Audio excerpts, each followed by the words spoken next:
Welcome back, musical architects. Good songs start with good writing, and good writing is made out of good melodies, good harmonies, and good rhythm. And one of the areas that's often neglected is the chords, the harmonies, because we can harmonize most melodies with 2 or 3 chords, but that doesn't necessarily make it interesting, does it? So how can we make even simple chords more interesting? This is what we're going to take a look at in this video. So check it out, and maybe you can get some ideas of simply improving your chords and voicings with these techniques. Check it out.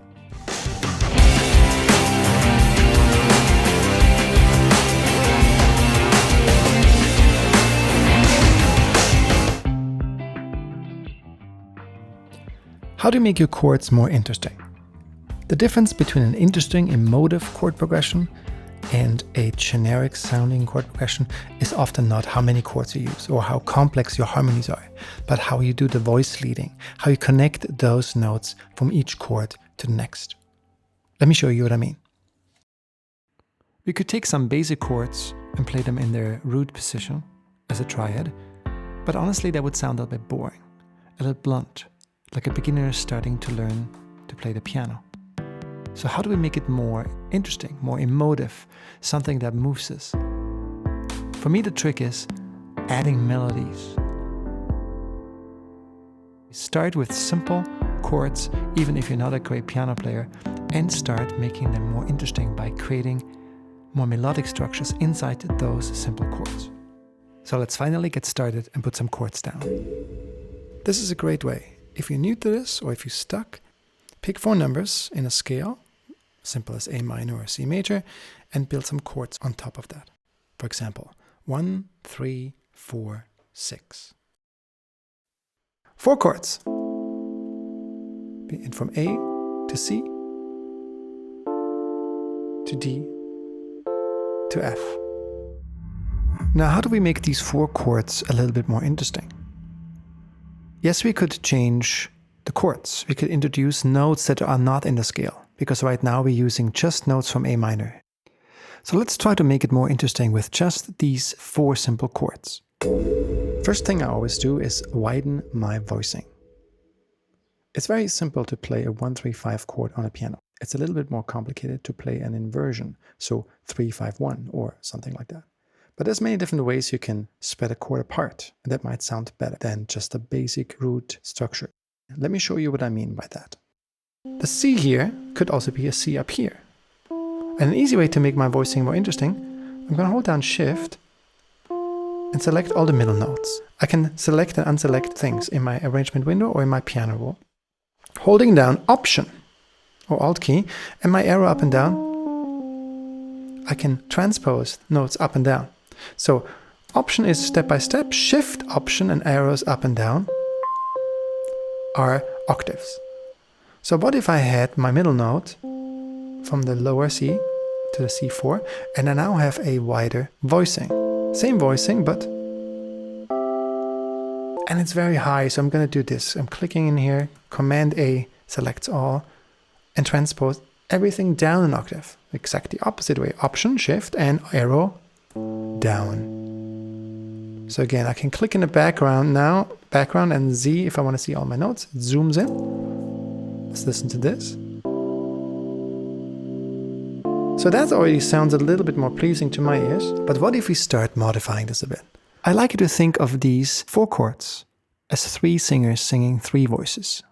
These are 3 melodies as well, not just harmonies. So next thing I'm going to do is I treat these melodies even more as melodies by adding connection notes, passing notes and other notes to connect them. So you think of this melody. Da, da, da, da. How would a singer sing that? Dum, dum, dum, dum, dum, dum, dum. So if I would connect another note, I could do it.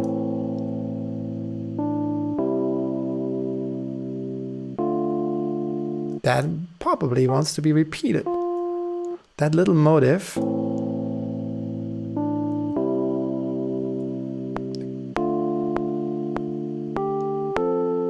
And it's a bit on the beat for me, so I can try a different position. See how we simply can edit the notes. K for click, by the way.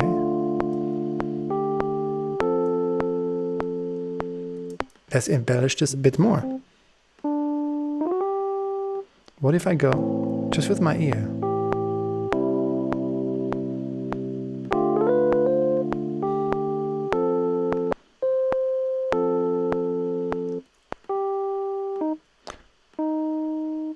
If it sounds out of scale, you can always double checking here by scale quantization, A minor and Q would quantize it. So if I say, this is weird, and it moves it to another note in A minor.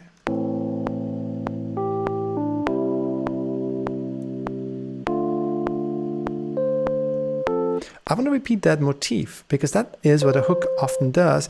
We have something predictable in there that we expect, but we can do it in different ways. But simply the rhythmic structure of having these two shorter notes here raises an expectation.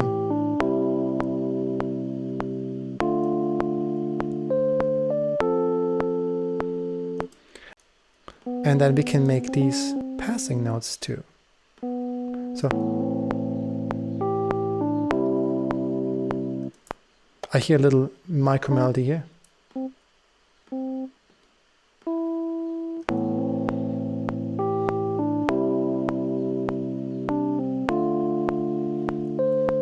I could hear a little suspension here.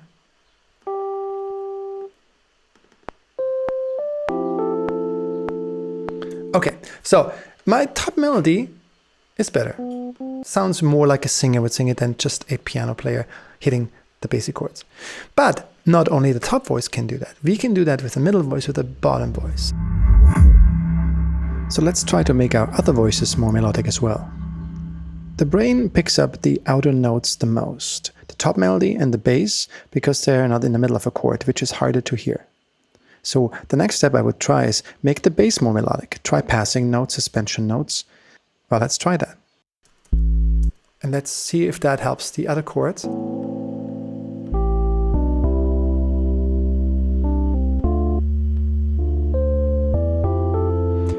So this is now the bottom part of the original chord progression. I wanted to add some acoustic elements. Not everybody wants to do just electronic MIDI stuff. Secondly, a lot of people don't know that this system with splitting a chord into different voicings really works nicely on other instruments. We can do the same thing with acoustic instruments, and it builds a whole different palette than if we just go about playing the old-fashioned chords everybody can play. Here's an example. Remember the first chord progression we had with its simple triads? First thing we did, we spread it apart by creating a bigger voicing. And that's more like a guitar anyway. We have bigger intervals, and we have the fifth on the bottom and the third on top, and not in the middle like on a piano. I follow the same thing. First I record an acoustic guitar with the same voicing. In the most basic structure. Except I go down for the fourth chord. Same chord, just different motion because of the way the guitar is situated. Now what if we would split the triad into simpler voicings of 1 or 2 notes each? So my first part was a guitar with just low 2 notes.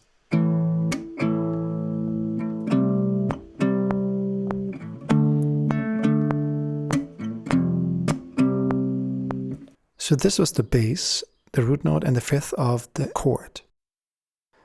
So instead of just playing the third on top, what if we would play it more melodically? What if we would play a little different motion? I mentioned before that in classical music, we didn't want to move everything parallel. So another cool way to make a chord, a simple chord structure, interesting is by having pedal notes, notes staying on the same note, or then building little melodies around those pedal notes. Here, what if I stayed on those 2 notes?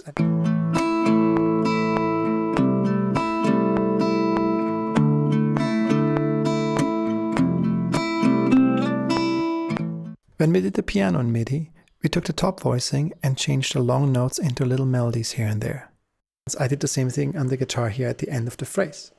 And then, because we did the same thing, I, at the end of the 8th bar, changed that phrase just a slight bit.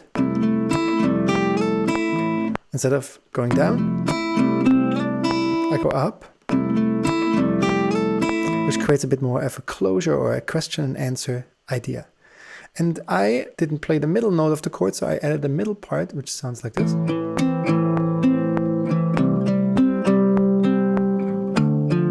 Also, one note stays the same. And together,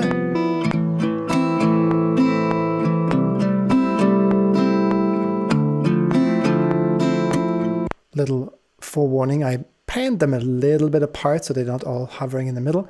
That creates space.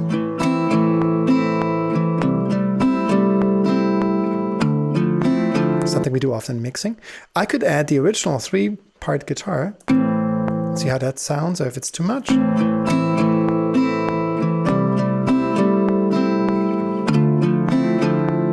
That's pretty sweet. Now let's add the other parts. Bass.